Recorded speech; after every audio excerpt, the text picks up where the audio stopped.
दो शेरों के बीच जंगल का बंटवारा। बहुत समय पहले सुंदरवन जंगल में दो शेर रहते थे, शेर खान और गब्बर खान।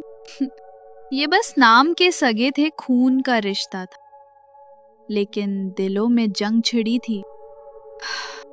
एक तरफ था न्यायप्रिय, मेहनती और दूरदर्शी राजा शेर खान, और दूसरी तरफ था लालच और अहंकार में डूबा गब्बर खान। सुन लो सुंदरवन के सभी जीव जंतु, यह इलाका शेर खान का है और यहाँ के नियम भी शेर खान के होंगे। बरसों से यही रिवाज है कि मांसाहारी जीव शिकार करें तो केवल बूढ़े और अशक्त जानवरों का करें। कभी भी जवान और सक्षम जीव पर पंजा उठाने की भूल मत करना, वरना सजा ऐसी मिलेगी कि आने वाली पीढ़ियां भी याद रखेंगी। हमारा जंगल तभी फल फूल सकता है जब हर प्रजाति सुरक्षित हो। महाराज, मैं हूँ बंटी चूहा। अगर मेरी बात सुनने की इजाजत दे तो मैं कुछ बोलूं? कही बंटी चूहा, कहना क्या चाहते हैं आप, खुलकर बताइए। महाराज, शाकाहारी जीवों की हालत दिन ब दिन खराब होती जा रही। जंगल की जो जमीन अनाज उगाने लायक थी, उस पर तो आपके भाई गब्बर खान का कब्जा है। बाकी जमीन इतनी बंजर है कि चाहे जितनी मेहनत करे, पेट भरने लायक अनाज नहीं मिलता।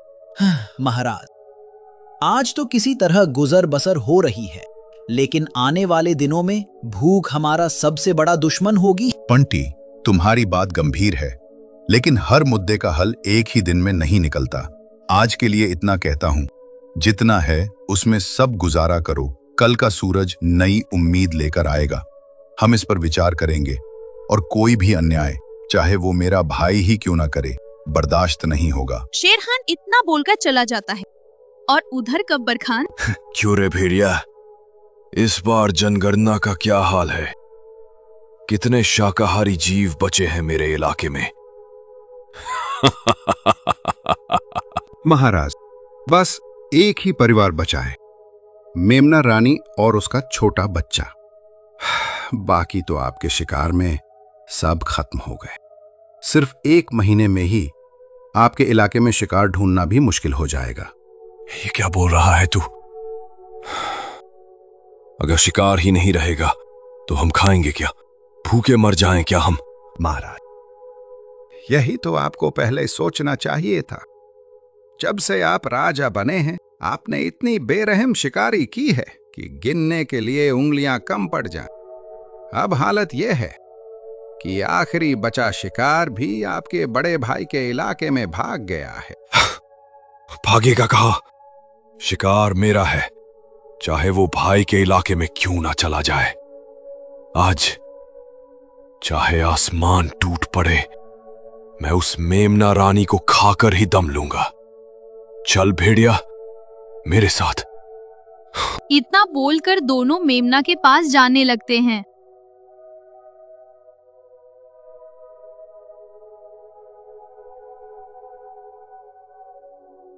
महाराज, यही है शेर खान का इलाका।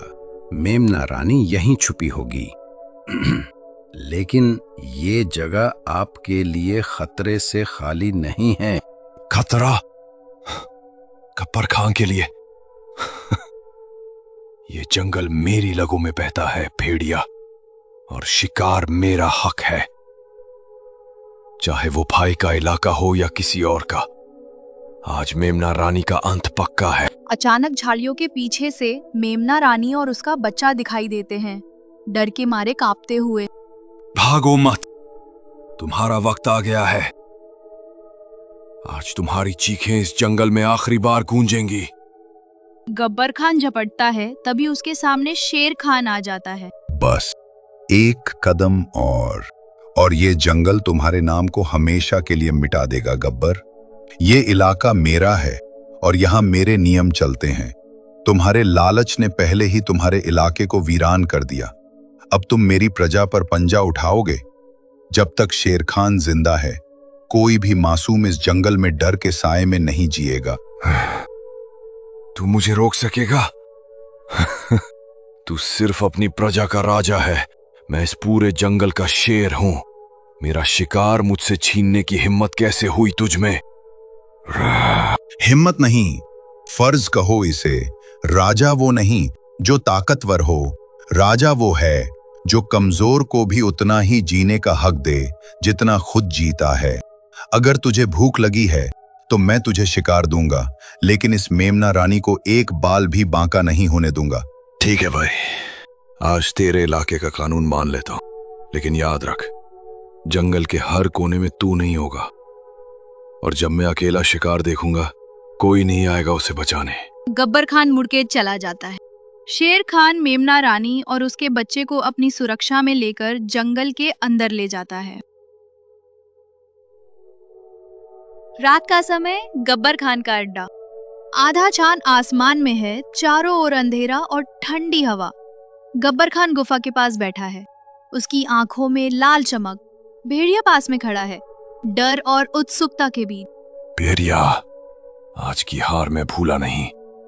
शेर खान ने सबके सामने मेरी इज्जत मिट्टी में मिला दी, लेकिन जंगल में ताकतवर वही नहीं होता जो सीधे पंजा मार दे। ताकतवर वो होता है जो दुश्मन के किले को अंदर से गिरा दे। महाराज, आपका क्या मतलब है? मतलब ये कि अब हम शेर खान के इलाके में ऐसे बीज बोएंगे जो उसकी प्रजा को उसी के खिलाफ कर दें। हम पहले उसके जंगल में अराजकता फैलाएंगे, अनाज चुराएंगे, पानी के स्रोत गंदे करेंगे, ताकि उसकी प्रजा भूखी और प्यासी हो जाए। फिर जब लोग उसके फैसलों से नाराज होंगे तो मैं आऊंगा उनके लिए मुक्तिदाता बनकर। इतना बोलकर गब्बर खान और भेड़िया दोनों रात में शेर खान के इलाके में चले जाते हैं और वहां जाकर तालाब में सड़ा हुआ मांस फेंक देते हैं और गुफा से अनाज को चुरा लेते हैं और फिर अपने जंगल वापस आ जाते हैं। तभी अगली सुबह। महाराज, आज सुबह जब मैं सीमा की गश्त पर निकला तो मैंने कई जगह पैरों के निशान देखे। वो हमारे इलाके के नहीं हैं। ऐसा लगता है कि कोई रात के अंधेरे में आया, चोरी की और फिर वापस चला गया। ये सिर्फ पानी और अनाज की कमी का मामला नहीं है महाराज, ये किसी बड़े षड्यंत्र की शुरुआत है। मैंने अपने कानों से सुना है महाराज। पिछली रात पहाड़ी के पार कुछ अजनबी भेड़ियों की बातें हो रही थी। वे कह रहे थे जब भूख बढ़ेगी तो राजा पे शक खुद उसकी प्रजा करेगी। ये शब्द मुझे बेचैन कर रहे हैं। महाराज, हमें जल्दी कुछ करना होगा, वरना भूख और डर हमारी एकता को तोड़ देंगे। महाराज, मैं तो बस पानी लेने तालाब गया था, लेकिन माँ की हालत देखकर मेरा दिल बैठ गया। पानी में सलांद है, मछलियाँ ऊपर तैर रही हैं। अगर ऐसे ही रहा तो न हम पी पाएंगे न फसल उगेगी। मुझे तो लगता है कि ये काम किसी अंदर के गद्दार का भी हो सकता है जो दुश्मन का साथ दे रहा है। महाराज, मैं आपसे एक बात साफ साफ कहूंगी, ये काम सीधा साधा नहीं है। ये योजना किसी ऐसे के दिमाग से निकली है जो हमें अंदर से कमजोर करना चाहता है। गब्बर खान के पंजे सीधे हमारे इलाके तक नहीं पहुंच सकते, लेकिन उसकी चालाकी जरूर पहुंच सकती है। अगर आप कहें तो मैं रात में गुप्त रूप से उसके इलाके में जाकर पता लगा सकती कि वो क्या साजिश रच रहा है। तुम सब मेरे परिवार हो और इस जंगल के रखवाले भी। अर्जुन, तुम सीमाओं की चौकसी दोगुनी कर दो। भीम, तुम अपनी ताकत से पानी के तालाब को साफ करने में मदद करो। गोविंद, तुम गांव-गांव घूमकर सबको हौसला दो ताकि डर फैले ना पाए। और चपला, तुम मेरी आंख और कान बनकर गब्बर के इलाके में जाओ और सच लेकर लौटो। अगर गब्बर ने सच में ये वार किया है तो अगली लड़ाई जंगल की सबसे बड़ी लड़ाई होगी। के सन्नाटे में लोमड़ी चपला शेर खान के आदेश पर गब्बर खान के इलाके की ओर बढ़ रही। उसके हल्के हल्के कदम सूखी पत्तियों को भी आवाज नहीं करने देते थे। आज उसका हर सांस, हर नजर मौत के साए में थी। मुझे सावधान रहना होगा। गब्बर के इलाके में जैसी आवाज भी मौत बुला सकती है, लेकिन सच जानना जरूरी है ताकि शेर खान और हमारा जंगल बच सके। गब्बर खान का अड्डा। काली गुफा के पास में गब्बर और भेड़िया धीमे स्वर में बातें कर रहे हैं। चपला पेड़ के पीछे छुप जाती है। भेड़िया, पहला वार कामयाब रहा। शेर खान की प्रजा अब भूखी और प्यासी है।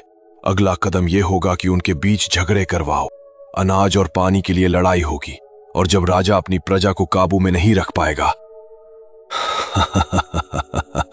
तब मैं आऊंगा उन्हें बचाने के नाम पर। महाराज, लेकिन अगर शेर खान को शक हो गया तो? शक से क्या होगा? जब तक उसके अपने लोग उस पर भरोसा खो देंगे, वो कुछ नहीं कर पाएगा। याद रख भेड़िया, शेर को हराने के लिए उसके पंजे नहीं, उसके दिल पर वार करो।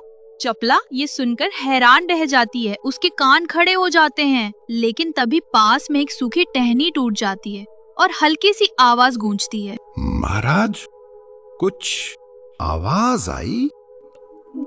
कौन है वहां? चपला तेजी से झाड़ियों में से निकलकर अंधेरे में गायब हो जाती है। गब्बर और भेड़िया उसका पीछा करने की कोशिश करते हैं, लेकिन वो लोमड़ी की फुर्ती से बच निकलती है। और अगली सुबह। महाराज, मैंने सब सुन लिया है। गब्बर खान हमारी प्रजा को आपसे अलग करना चाहता है। वो भूख, प्यास और झगड़े फैलाकर आपको कमजोर बनाना चाहता है और फिर खुद राजा बनना चाहता है। तो अब समय आ गया है गब्बर की चाल का जवाब उसी की चाल से देने का। हम उसकी सोच से तेज चलेंगे और जंगल को बचाने के लिए हर कीमत चुकाएंगे। चपला लोमड़ी की खबर ने पूरे दरबार में आग लगा दी। अब शेर खान के सामने सिर्फ एक रास्ता था, एक ऐसी योजना बनाना जिसमें गब्बर खान की चाल नाकाम हो और जंगल की एकता वापस लौट आए। सुनो मेरे साथियों, आज हम सिर्फ अपनी हुकूमत नहीं बल्कि पूरे जंगल का भविष्य बचाने जा रहे हैं। गब्बर खान ने सोचा कि वो भूख और डर फैलाकर हमें तोड़ देगा, लेकिन वो भूल गया कि एकजुट जंगल को कोई नहीं तोड़ सकता। अर्जुन घोड़ा, तुम्हारी रफ्तार पूरे जंगल में सबसे तेज है। तुम सीमा पार गब्बर के इलाके के चारों ओर गश्त करोगे और अगर उसकी कोई टुकड़ी हमारी तरफ बढ़े तो तुरंत खबर लाओगे। महाराज, जब तक मेरे पैर में जान है, कोई दुश्मन इस तरफ नहीं आ पाएगा। भीम हाथी, तुम्हारी ताकत हमारी ढाल होगी। तुम अनाज के भंडार के पास रहोगे ताकि गब्बर का कोई आदमी चोरी ना कर सके। महाराज, मेरी मौजूदगी में अनाज का एक दाना भी इधर उधर नहीं होगा। गोविंद गधा, लोग तुम्हें कम आंकते हैं, लेकिन तुम्हारी याददाश्त और सहन शक्ति सबसे बड़ी ताकत है। तुम जंगल के हर घर जाओगे और सबको समझाओगे कि गब्बर की अफवाहों पर भरोसा ना करें। महाराज, जब तक मेरी आवाज पहुंचेगी, कोई भी अपने राजा पर भरोसा खोएगा नहीं। पंथी चूहा, तुम्हारा कद छोटा है लेकिन काम बड़ा। तुम गब्बर के अड्डे के अंदर घुसकर उसकी खाने पीने की चीजें कुतर दोगे कि उसकी टोली कमजोर हो जाए। समझ जाइए महाराज, अब गब्बर को दांत दिखाने से पहले दांत साफ करने पड़ेंगे। और चपला, तुम्हारा काम सबसे मुश्किल है। तुम गब्बर के बीच फूट डालोगी। भेड़िए को यकीन दिलाओ कि गब्बर उसे धोखा देने वाला है, और जब उनके बीच लड़ाई होगी हम वार करेंगे। महाराज, गब्बर को नहीं पता कि खेल अभी शुरू हुआ है। योजना बन चुकी। अब ये सिर्फ ताकत की लड़ाई नहीं थी, ये थी दिमाग, हिम्मत और एकता की परीक्षा। जंगल की सांसें तेज हो चुकी थी, क्योंकि गब्बर खान को खबर तक नहीं थी कि शेर खान ने मोर्चा संभाल लिया है। भेड़िए, आज मेमना मेरे पंजे से नहीं बच पाएगा। जो भी सामने आए उसे रौंद देना। महाराज, रास्ता साफ है, लेकिन लगता है कोई हमें देख रहा है। कुछ भी नहीं होगा अब होगी तो सिर्फ मौत, वो भी शेर खान की। चलो। चलो, पहले उसके सूखे मांस के बोरे में छेद कर देता हूं, फिर उसके पानी के घड़े में भी। अब देखता हूं कितने दिन ताकत में रहता है। इधर हाथी और लोमड़ी गब्बर खान के सामने आ जाता है। रास्ता बंद है। अगर एक कदम भी आगे बढ़ाया तो सीधा आसमान में उछाल दूंगा। हट जा हाथी, वरना तेरे कान फाड़ दूंगा। कोशिश करके देख ले। हाँ, भेड़िए, सुना है गब्बर खान तुम्हारे हिस्से का शिकार खुद खाने वाला है। तुम उसके लिए सिर्फ नौकर हो। क्या वो मुझे धोखा देगा? सोच ले। अभी मेमना तेरे पंजे में आ सकता है, वरना गब्बर सब खा जाएगा। महाराज शेर खान, गब्बर जंगल में प्रवेश कर चुका है।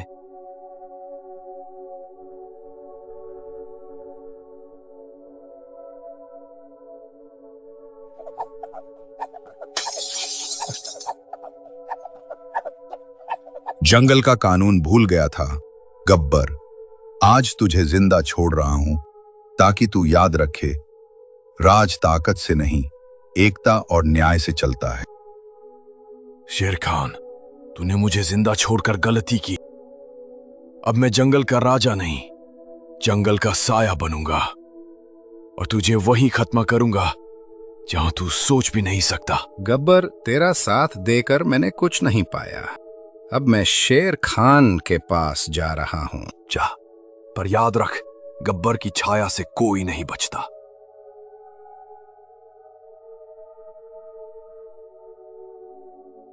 इस जंगल में कोई भी राजा नहीं है। राजा सिर्फ न्याय है, और न्याय कहता है जो प्रकृति से विश्वासघात करे उसकी जगह यहां नहीं। तो दोस्तों, इस तरह शेर खान गब्बर खान को एक और जिंदगी जीने का मौका देता है और फिर सुंदरवन फिर से शांत हो गया। मेमना रानी अब बड़ी होकर जंगल की रक्षक बनी। बंटी, चपला, अर्जुन और भीम सब अपने अपने काम में लग गए।